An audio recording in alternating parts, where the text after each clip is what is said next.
where our school actually spends, for it to happen, it spends on 100 people, our 80 students and our 80 staff. So we got the cost of maintaining these people during school time, or for the core staff like the security people, even after, we got that cost of maintaining them for a full term, which is 3 months, for us to be able to come up with what we will charge for them to them as school fees. We had some Skyways operating standard. Skyways pre-primary does not maintain any staff on the payroll in non-term period, holidays and breaks, for example, the COVID period. We do not maintain any staff, with an exception of a security guard, because at all times, our property at the school, property of our students has to be taken care of.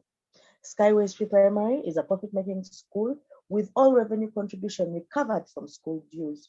So whatever will be our cost should be recovered from our 80 students, and that is where we got the basis of how we came up with our school fees. Skyways is a very popular school in Nansana and is always full to capacity. It's important to note there is no point of the year we are not full to capacity. In fact, we even have a waiting list for those that drop out. They are always student teachers. They are always parents who want to have their children admitted into the school of ours.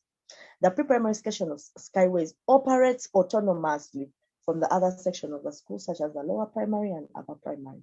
So what are we doing? What does this mean? There are no costs that flip into the primary sections. There are no costs of the primary sections that fit into the nursery section. Everyone manages their balance sheet and budgets for their profitability and reports independently.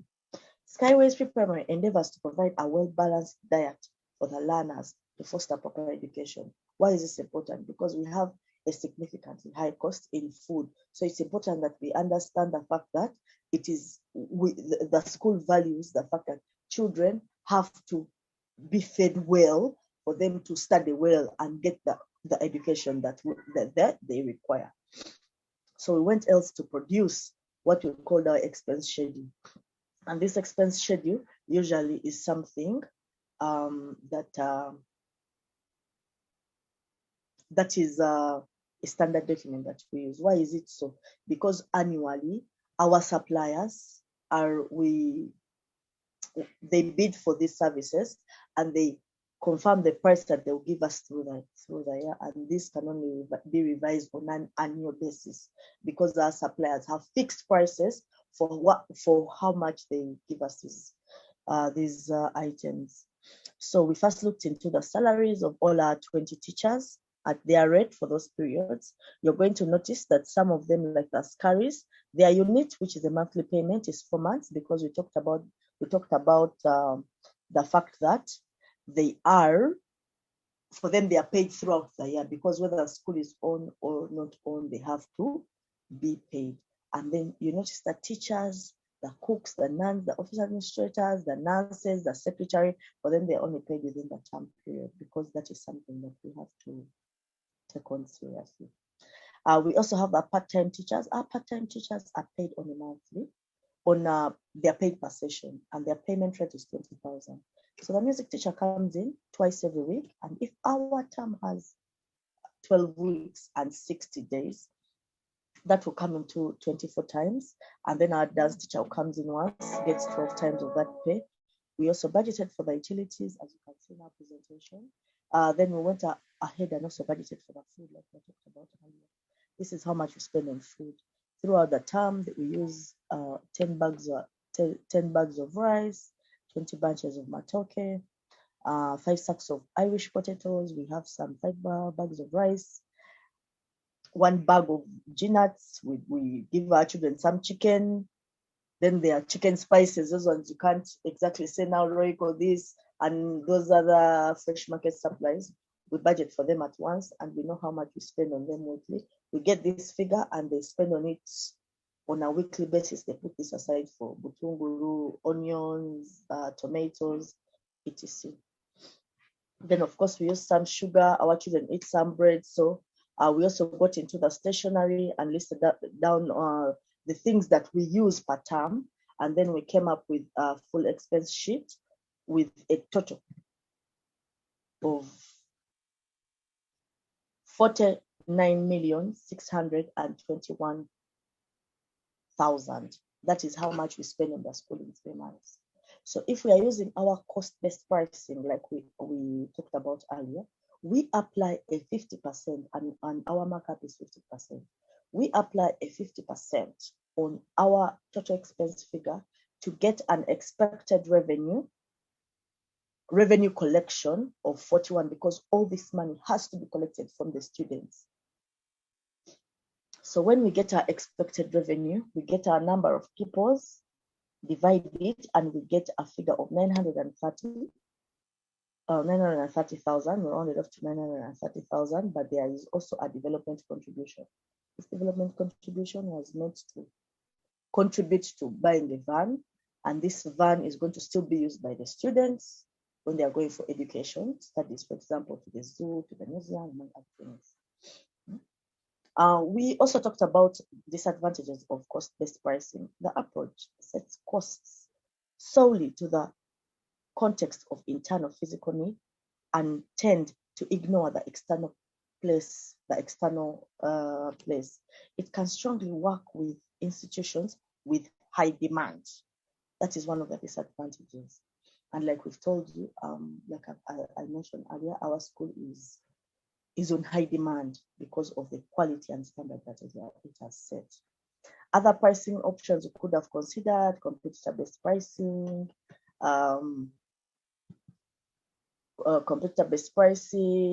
non-incremental price increase, tuition reduction, differential pricing. Disadvantages, we also looked at some disadvantages for service costing. It is difficult to determine a realistic cost unit that represents a suitable measure of the services provided.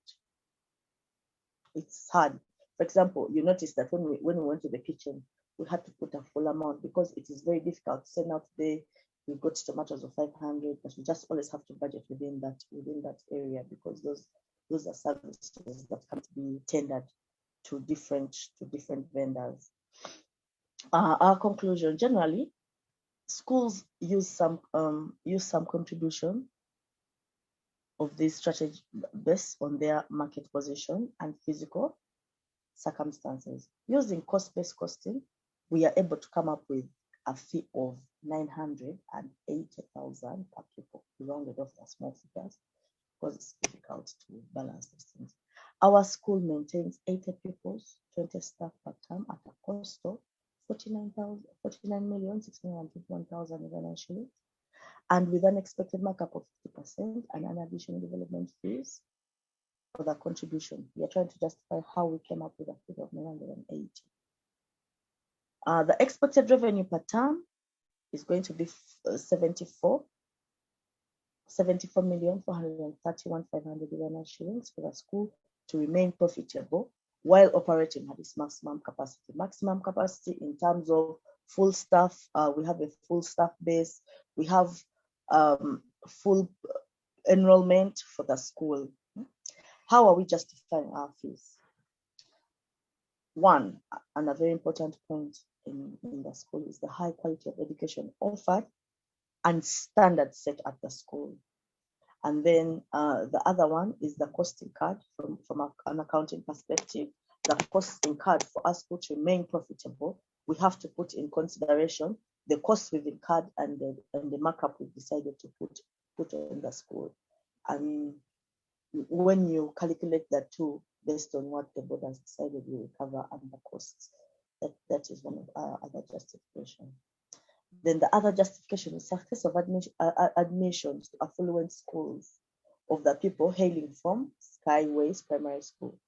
What do we mean by this? When we see the number of people getting into very good schools and excelling in those good schools coming from Skyways, that is justification and gives us confidence that yes, what our parents, our pupils get value for this money that they pay in our institution. Then the level of professionalism at the pre-primary section of the school, I mean, the way we pay a professional is not how we are going to pay a non-professional. So it comes at a cost. And for us, this is what we have mounted in our school.